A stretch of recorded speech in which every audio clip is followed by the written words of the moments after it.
It's Big Red 310s here again with a lot of splaining to do.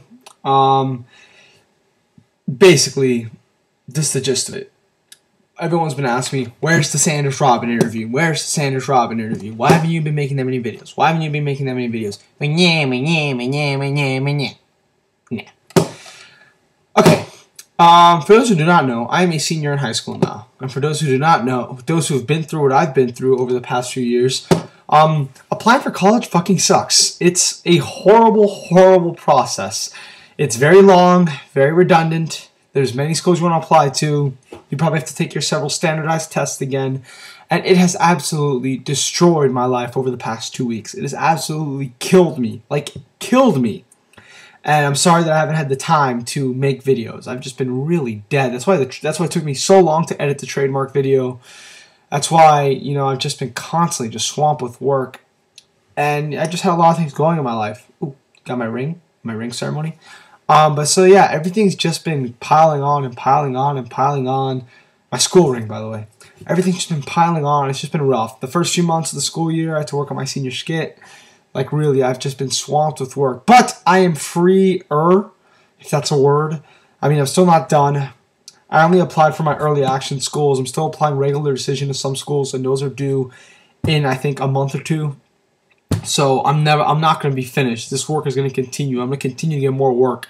But I think over the next 2 weeks, I'm going to breathe a little bit before I jump myself back into more work and more work and more work. So that's why I've just been super busy. I've had no time to watch any wrestling or do anything really, other than staying up late in bed. Like I watch stuff on my TV because usually it's like 1 or 2 in the morning. So that's when I usually go to sleep because I'm swamped with work. And I'll be like, okay, I'm exhausted, but let me see what's on the DVR. Ooh, a new episode of Breaking Bad, a new episode of Dexter. I'll watch that stuff. But stuff on my computer, I don't do that. I'm usually in bed trying to sleep because I just get no sleep because I've just been swamped with work. So that's why I am super behind on my wrestling. Super behind. This is supposed to be my catch-up.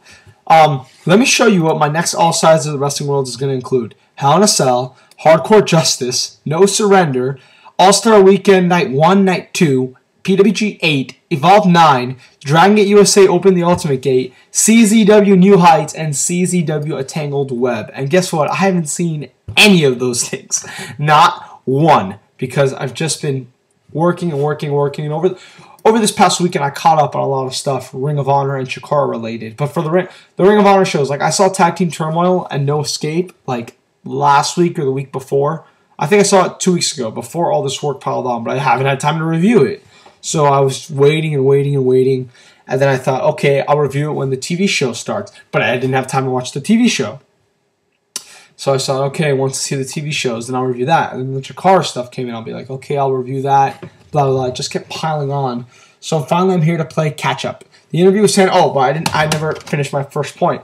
The reason the interview with Sanders Robin did not go through is because Sanders' schedule, his computer was down that whole week, and he wouldn't be free till this week, which is for the better because I got a lot more questions over the week and a lot of really good questions too. So I will be doing the Sanders Robin interview hopefully this Thursday. I'm sorry that I'm going to have a week missing, but like I said, I've just been incredibly busy.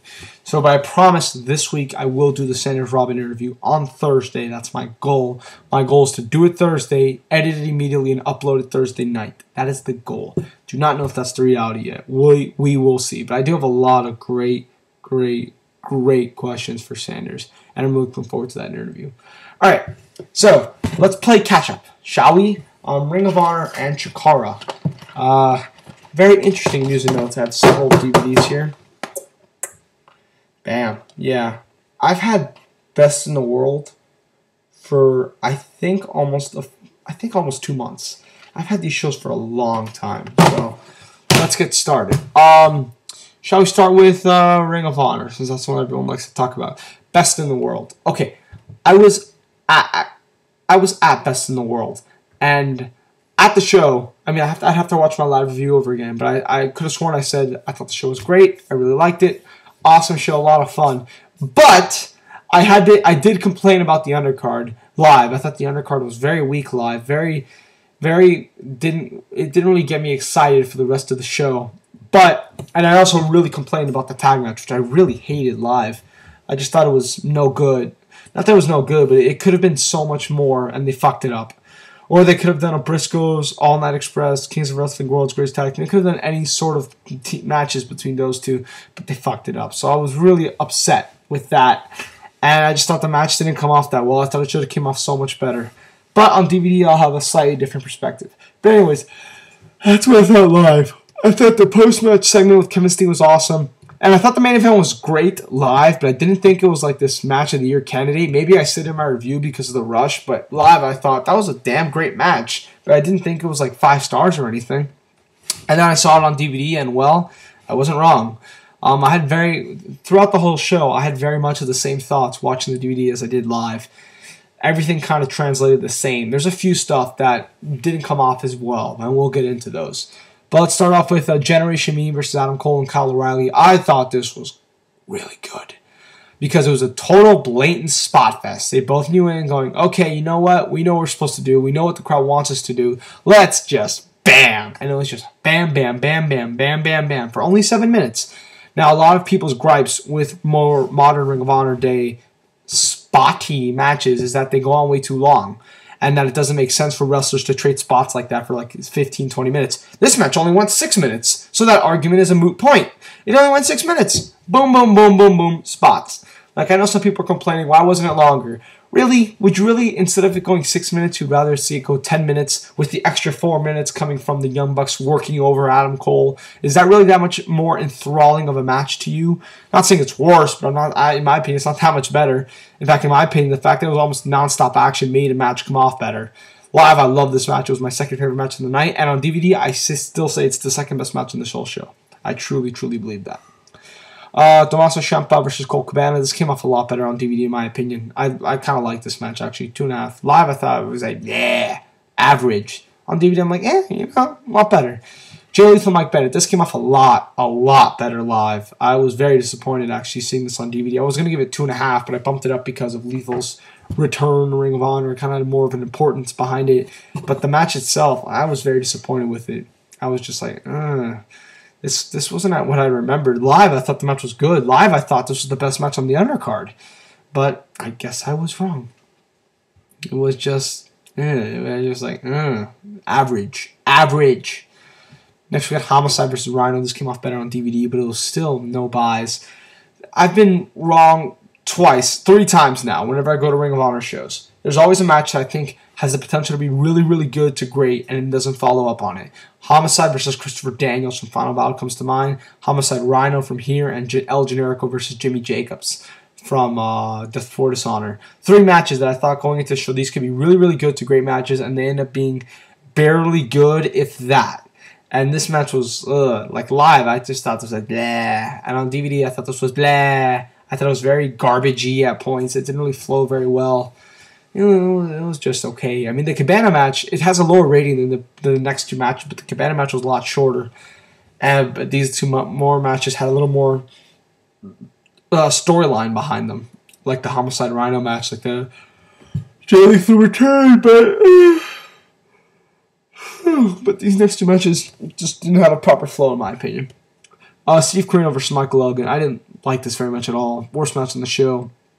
Like I said, it just really dragged me down. But the post-match segment with Kevin Steen, everyone's already talked about it. Now, it wasn't as good as DVD as it was live, but live it was fucking incredible. And on DVD it was still incredible. So what is there to complain? Christopher Daniels versus El Generico. This came off better live, in my opinion. I mean, live, I still thought people were kind of overrating it. Like, live, there were people in my section that thought the match was great. I was like, I thought that match was very good, but that was it. And on DVD, I'm like, that was very good, but not almost very good. Like, just barely is the word.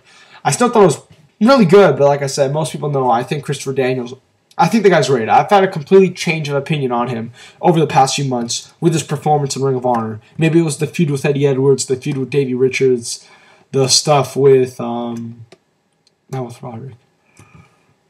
I don't know what it is, but I've really kind of liked this guy's work recently.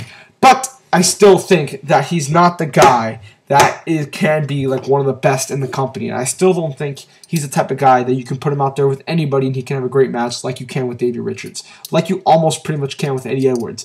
with Chris. I don't think Chris can go out there and just have a great match on the spot. I still think he needs the right opponent. I've thought this for a very long time. That still hasn't changed. But I don't think he's completely overrated like I did a few months ago. So yeah, this stuff was really, really good. Really liked it. Next we got Wrestling Greatest Tag Team, All Night Express, Briscoes, Kings of Wrestling. I liked this a lot better on DVD, but I still thought it was very disappointing. I still thought the booking of it was very shitty. If Ring of Honor's watching this, I'm telling them, shitty, sucky, suck. I get that the World's Greatest Tag Team and the Kings were going to have a match on TV, so that's why you had them go to the end. But no one thought the Kings were going to win. No one. No one. You knew that. You knew that no one thought no one was going to win, and you still booked those two as the last two teams. What the fuck? So, of course, the crowd died. I was there. The crowd was dead. Dead silent when it was just the Kings World's Greatest Tag Team. Because once the All Night Express got eliminated, it was like, eh. Because people thought the All Night Express might win, similar to how Eddie Edwards beat Roddy. They should have had those two teams face off and it would have really worked. And my friend Brian told me this at Death for Dishonor. He thought the reason that the All Night Express reaction wasn't as hot as it could have been was because they just came out like total jobbers in this match. So yeah, not happy with the way this match played out. But it was still, I was able to enjoy it more live. I was like, this is boring. Yay, boring. Yay, boring. Yay, boring. Yay. There were several times in that match where me and everyone in my row was just crickets, crickets. Enthralling action, crickets, crickets. It was just like that. It had its strong points and its weak points. It was like that through the whole match. But on DVD, it came off much better. It flowed a lot better. Was it still as good as I thought it was? I just thought it should be? No. Was it still as good as everyone says it was, in my opinion? No. But it was still a really good match. 3.5. I still like the opener more. The dark match, I guess. Then we got Eddie and Davey. I thought this match was incredible. Better on DVD, I'll say that. Which, that says a lot about this show if every single match came off better on DVD except for the Tommaso Ciampa Colt Cabana match. I mean, no. Every single match came off better on DVD except for the Jay Lethal Mike Bennett match. That says a lot. That says a lot. Oh, and I guess the Generation Me Kyle O'Reilly match, Adam Cole Kyle O'Reilly match came off better live too, but that's it. So yeah, that says a lot. It really does. But this match I thought was really awesome. The way they exchanged sorry. My throat. The storyline going into this was great. The way they... Now, I do admit they did get a little too spot happy at points. Not that they blatantly were doing spots, but that they kind of seemed to be exchanging, trading back and forth for kind of no reason. But at times I thought it worked. I thought the match never lost its focus. I thought it kept going. It did it straight from the beginning. It didn't try to fool you. The Davey Richards matches that I don't like is when he's selling for 10 minutes and then he and his opponent trade spots for 10 minutes. And during the point where they trade spots for 10 minutes, Davey doesn't really sell. Those matches piss me off because it's like, you wasted my fucking time for 10 minutes. They'll go all out from the beginning or don't even try. This match from the onset, you kind of knew what it was going to be. They kind of were very little control segments. They were kind of just back and forth through the whole way. And I think for the dynamic of Davey Richards and Eddie Edwards, it kind of works because they're tag team partners and all this and that. With that being said, though, I still think this match is a tad overrated. I gave it 4.5 stars originally, which is the lowest I've seen anyone give it.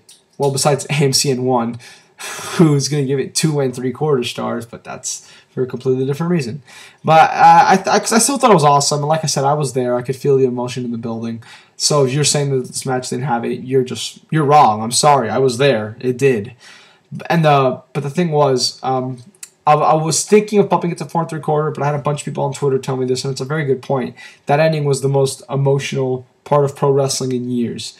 And I really thought about it. I'm like, you know what, it was. And I'm all for adding plus or minus quarter stars for aftermath and emotional content. I know Aaron talked about this for AMC and 1. He talked about this in one of his videos saying he doesn't believe in that. He says that's pointless. How does that affect the match?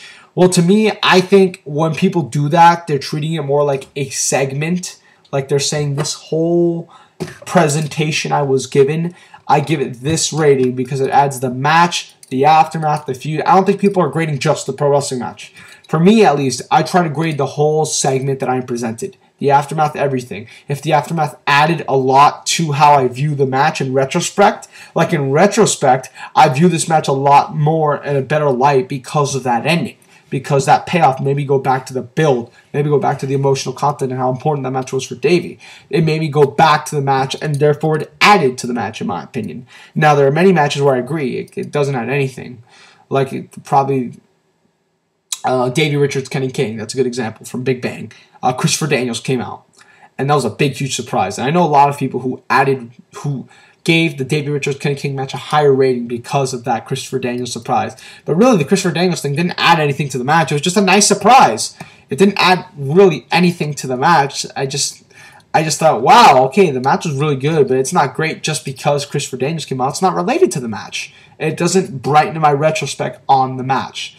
An even better example would be Kevin Steen, Michael Elgin versus Steve Corino. The Kevin Steen post-match was incredible, but it wasn't really related to the match itself. I mean, it's related to the Steve Corino storyline, but it didn't really affect the match per se. Whereas the Davey Richards, Eddie Edwards post-match with Davey giving that speech, I really feel that was a part of the match, added to the match, because of all the struggles they went through, so Davey could finally win the title, and this was his reaction after winning the title.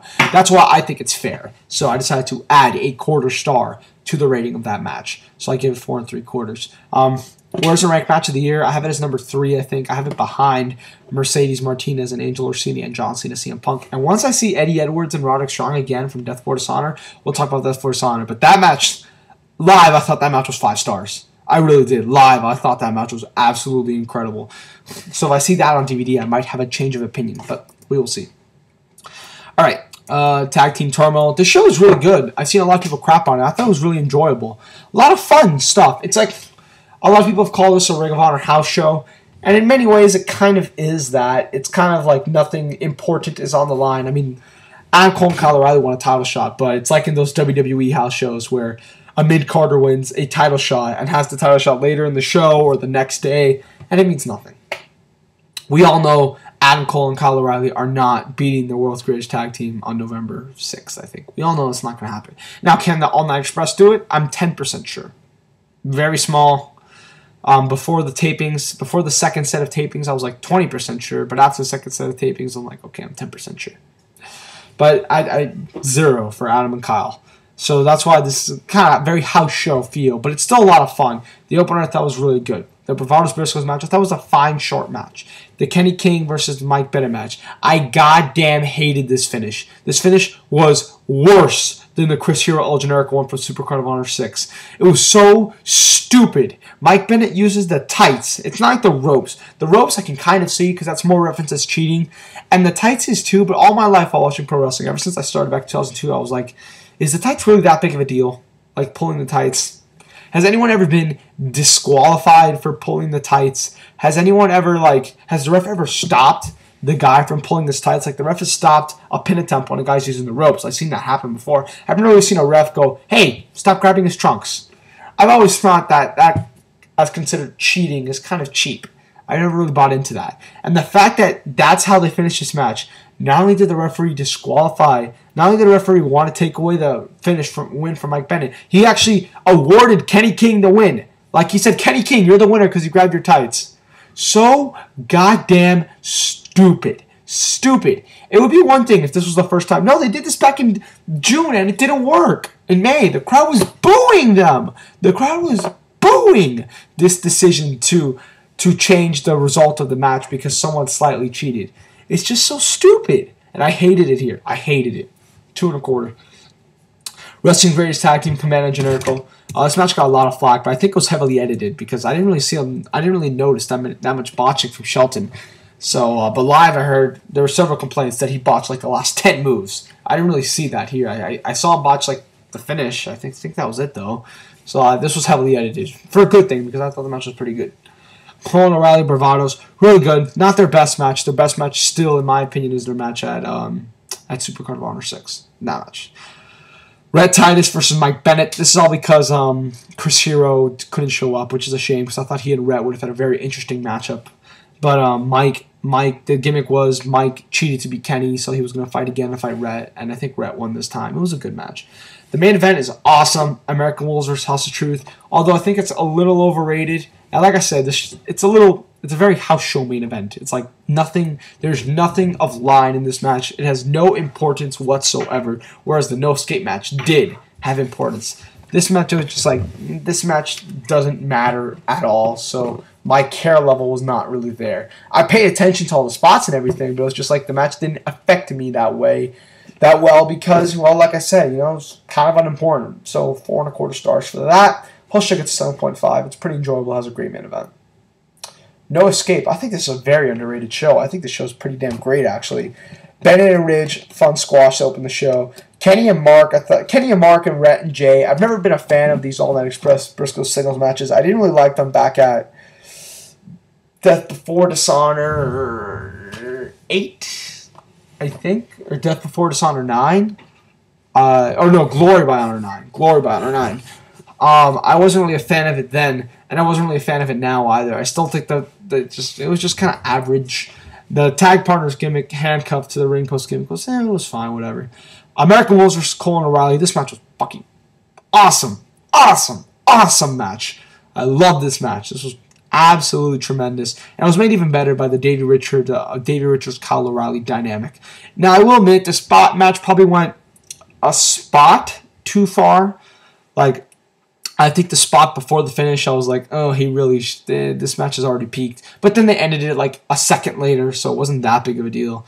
It's not like previous matches from Davey Richards where the match peaks like 5 minutes before the finish. This match peaked like a spot. So I was like, I can forgive it, I guess. And the match was still incredible. I've rarely been this enthralled with a tag match this whole year. I was so into all the action. I was so into everything these guys were doing. It was just an awesome experience. 4.5 stars, definitely. Awesome stuff. Yes, it was awesome. I saw the show like a week and a half ago, and I still kind of remember this match. It was incredible. Michael Elgin, Chase Owens versus Caprice Coleman, Cedric. Caprice Coleman and Cedric are doing a pretty damn great job at Ring of Honor so far. Good match here. Chris Hero, Colt Cabana. These guys always have good matches. Good match here. Wrestling's Greatest Tag Team Bravado Brothers. I hated this match. I thought this match was really bad, especially since I thought the booking of it was really bad. And I thought, like, I have a friend of mine that has called World's Greatest Tag Teams the most complacent tag team champions in Ring of Honor, and possibly of all time. And I could really understand that. They really just don't. I mean, I've heard some people say, well, don't blame them. It's just what they know. They just kind of work a WWE style. But this was not trying. This was literally, okay, this match isn't that big of a deal. I don't care that much. I'm not going to put forth all my effort. This match was not trying. It was very by the numbers. Just like their TV match, just like their match at the show before this. I mean, they seem to kind of been putting on more average performances of late. I'm not saying I hate them like a lot of people do, but I just like, oh, man, come on, step it up a bit. And I thought the match was, like I said, I thought it was just all right. It could have, no, not all right, bad, because I thought it made the Bravado Brothers look so stupid. That's a different story, though. Steel cage match, Roderick and El Generico. I think this match was great. I think people are really underrating this match. I thought it was very enthralling, very short. I've seen people complain about the time. I thought the time really helped the match. I thought it prevented the match from going overboard. It's got its point across. And I'm not a big fan of these guys' matches. I'm not. You guys heard me this. I liked, but I didn't love, quote unquote, their match at SoCal Showdown 2 like everyone else did. I didn't love their match at Honor Takes Center Stage Chapter 2 like everyone did. Their match at ROH Revolution USA. I thought that match was great. I thought that match was better than this one. But this match I still thought was pretty damn great. I just thought it could have been a little better. Just wasn't really that. I wasn't really feeling it, if you know what I mean. It was still awesome, but it wasn't as good as their previous match. I thought more intensity was shown in their previous match related to their feud. This was the end, and, you know, they did a pretty good job. I've said this before, the ROH Steel Cage matches used to be such a big fucking deal. Over the past 2 years, I would say, it's lowered a little bit. I think it was ever since that Austin Aries Colt Cabana cage match where it was like, I saw that match and I was like, this match does not need to be a cage match at all. At all. That's what kind of killed it for me. But it's still a pretty effective stipulation, I would say. And I really liked the match, like I said. That was a lot of fun. Really enthralling. Great end to the feud. Great action. Nothing more I can really say. Great stuff. Overall, I'll give this show an 8. An awesome match, a great match, and a bunch of 2 pretty good matches interspersed. There's a shitty semi-main, which hurts the show, but it furthers this show as opposed to a previous show feels kind of important. It furthers along a lot of storylines, so I kind of like that aspect of it. So yeah, 8 out of 10. The ROH TV tapings. Good start. Overall comment on both shows. Not really much to say. I mean, it was their first time out. I've heard a lot of people complain. It was their first time with the new equipment. I would give them a taping or two before you really judge the production quality. And I think, like I said, I think they're learning along the way. So I wouldn't really judge the quality of the product just yet.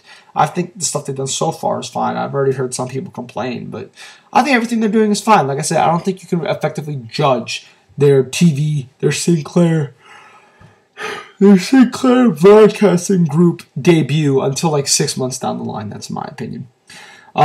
First match I thought was good with Future Shock Bravado Bros. I've heard a lot of people complain about this match, saying they came off too indie, saying they didn't come off that different. And I was like, the people that are watching this TV show are going to think it's too indie? The people that watch this TV show are either going to be A, already Ring of Honor fans, or B, are not going to be Ring of Honor fans, but they only watch WWE or TNA, and they're not really going to see this style that often, especially not in WWE, especially not lowered a little in TNA. I just heard that. I was like, what? Indie-rific? Who's going to give a shit? You're telling me like the only Dragon Gate USA fans who've never seen Ring of Honor? Yeah, there's a lot of those. They're going to complain that this match was too indie-rific? I didn't really understand that gripe. I like the match. 3 stars. Wrestling's Greatest Tag Team, Kings Wrestling. I liked it, but like I said, World's Greatest Tag Team did kind of have a very dulled down performance here, in my opinion. I watched this match and I just felt like you two guys are you two guys are great wrestlers. You could do more. That was just my thought. But still a good match. Jimmy Jacobs, Mike Bennett, fine match. Nothing really wrong with it.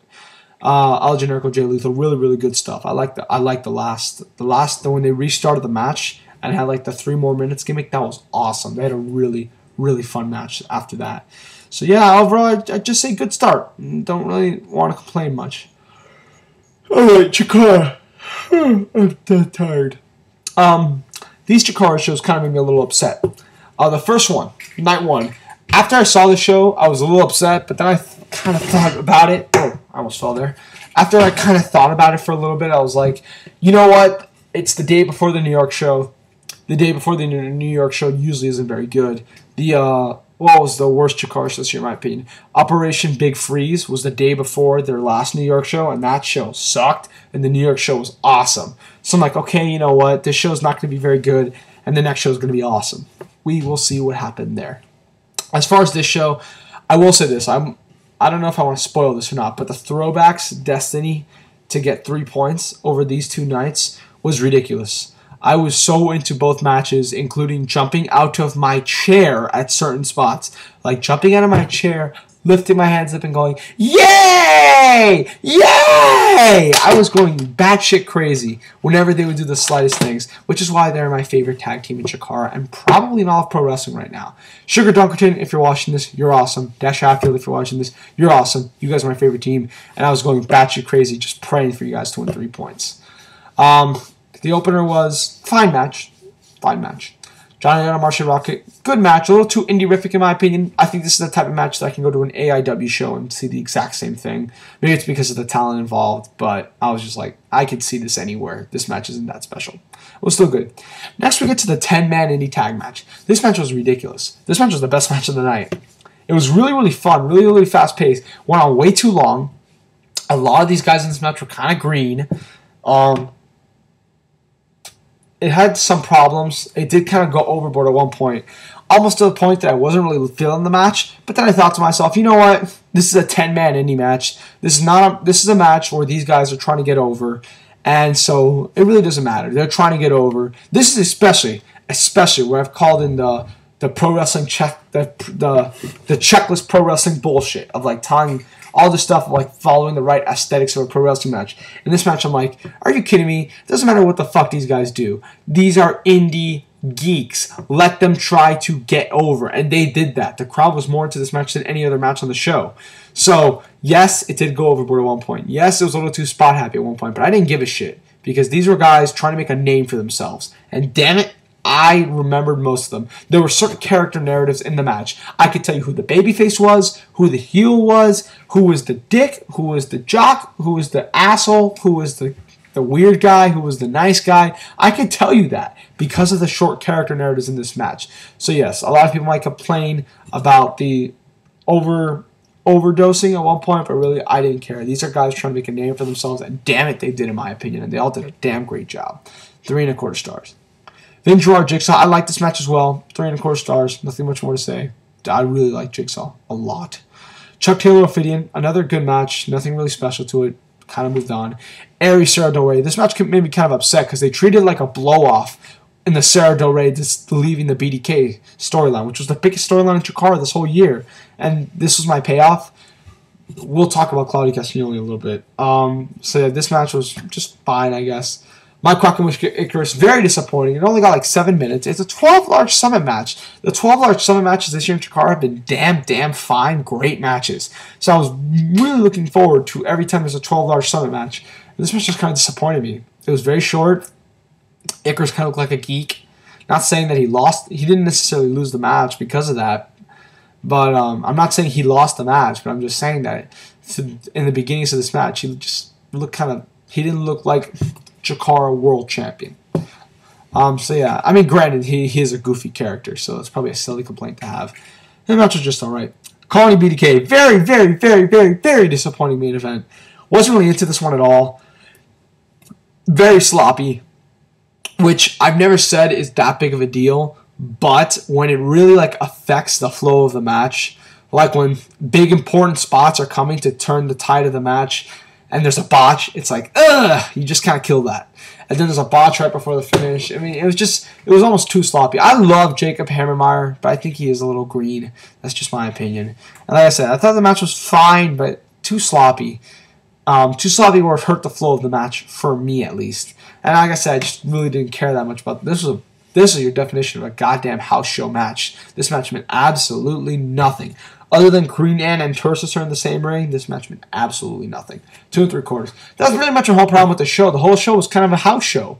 It was pointless. I mean, nothing of importance was on this show. They had two 12-hour Summit matches, but one of them was treated like not a big deal. And the other one was fun, don't get me wrong.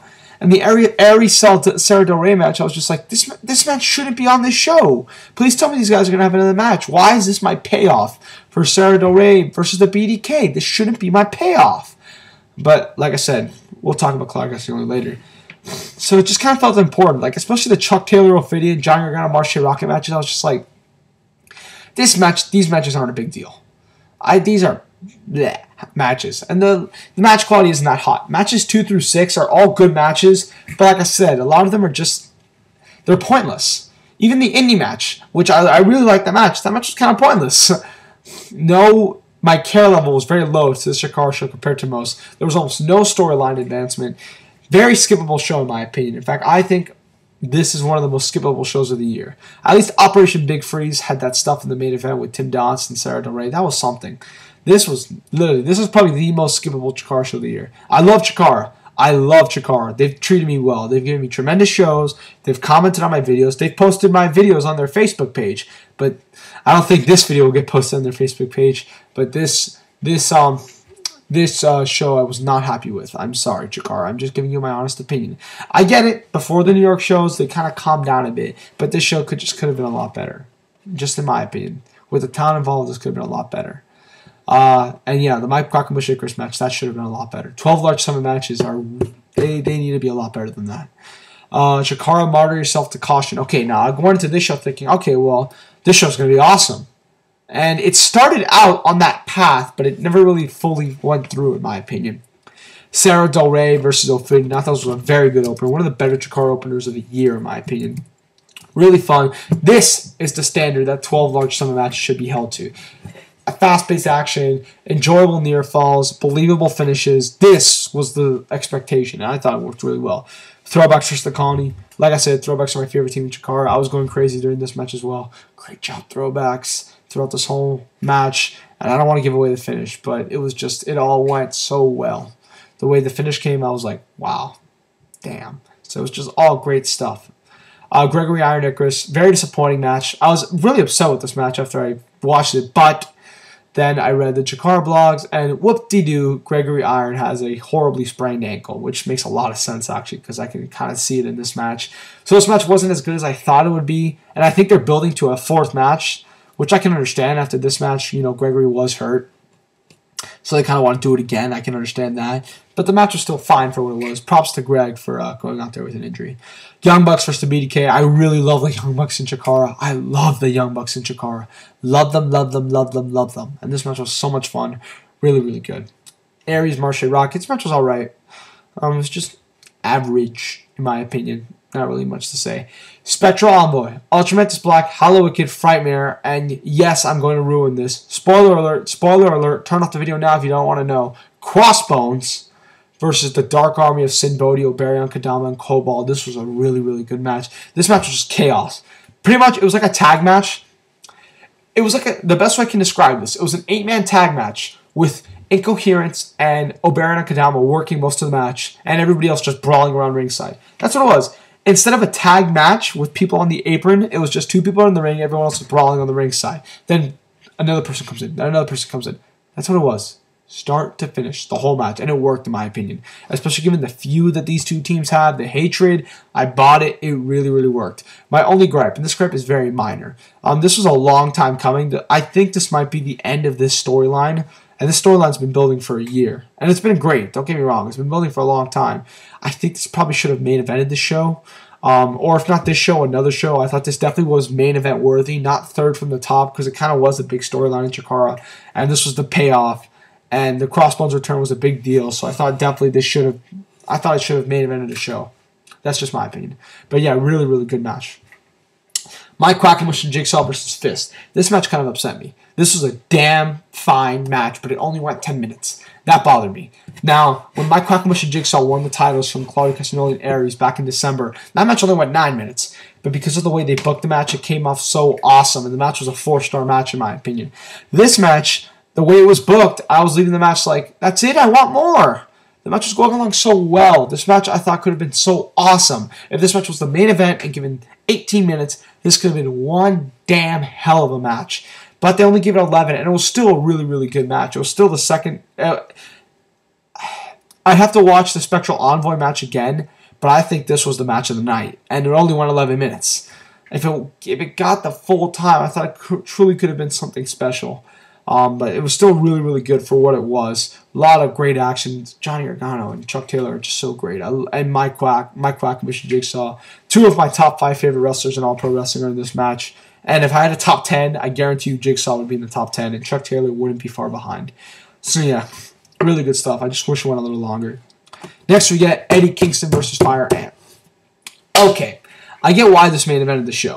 Eddie Kingston is a New Yorker. He is kind of a big deal. I get that.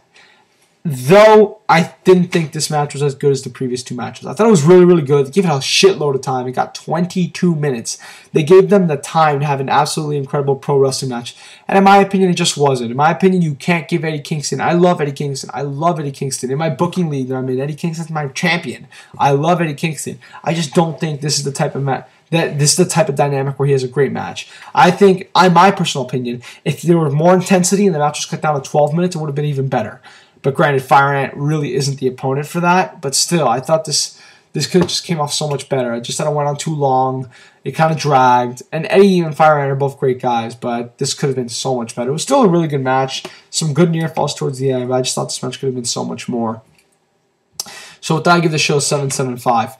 After the first 4 matches, after the first 6 matches, I was like, this show could really be something special. Because the Quack and Jigsaw F.I.S.T. match is going to be great. The main event could be great. And it really wasn't. It kind of under-delivered. Which made me upset because the Chikara New York shows, like the Ring of Honor New York shows, has a reputation for being something awesome, something special. They have to be better than your average show. And this show, in my opinion, was not better than your average Chikara show. I can name probably... I mean, this is probably a very bold statement, but I can probably name 7 Chikara shows that were better than this. That's not good. You should be... The New York shows should be better than your average because the New York shows for Chikara are a big deal, just like they're a big deal for Ring of Honor. So yeah, and especially since the previous show wasn't very good, I thought, well, okay, Chikara's holding back. The New York show is going to be awesome. It wasn't really like that. So that kind of disappointed me. But overall, I still thought the second night was a 7.75. As opposed to the first night, there was a shitload of storyline development on this one. So as opposed to subtracting 0.25 points, I'm adding 0.25 points.